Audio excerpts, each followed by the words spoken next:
എന്റെ പ്രിയ ഭക്തരെ, ക്രിസ്തു നമ്മോടുകൂടി ഉണ്ടായിരിക്കട്ടെ. കർത്താവിന്റെ ശബ്ദം വാഴ്ത്തപ്പെടട്ടെ. ഞാൻ അരുൺ പയസമത്തി.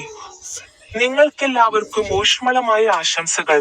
ഇന്ന് ഒക്ടോബർ 27 2025 വർഷത്തിലെ 10ാം മാസം. പശ്ചിമ ബംഗാൾ സംസ്ഥാനത്തെ ഹൗറ റെയിൽവേ സ്റ്റേഷനിൽ വൈകുന്നേരം തിളങ്ങുന്ന ഒരു ദീപാവലിയുടെ രൂപമെടുത്തു. ബൈബിളിലെ തന്റെ ഒരു വാക്യത്തെക്കുറിച്ച് അദ്ദേഹം സംസാരിച്ചു.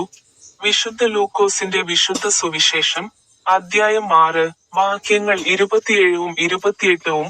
അദ്ദേഹം പറഞ്ഞു, എന്നാൽ കേൾക്കുന്നവരായ നിങ്ങളോട് ഞാൻ പറയുന്നു, നിങ്ങളുടെ ശത്രുക്കളെ സ്നേഹിക്കുവിൻ, നിങ്ങളെ വെറുക്കുന്നവരോട് നന്മ ചെയ്യുക, നിങ്ങളെ ശപിക്കുന്നവരെ അനുഗ്രഹിക്കുവിൻ, നിങ്ങളെ വെറുക്കുന്നവർക്കു വേണ്ടി പ്രാർത്ഥിക്കുവിൻ.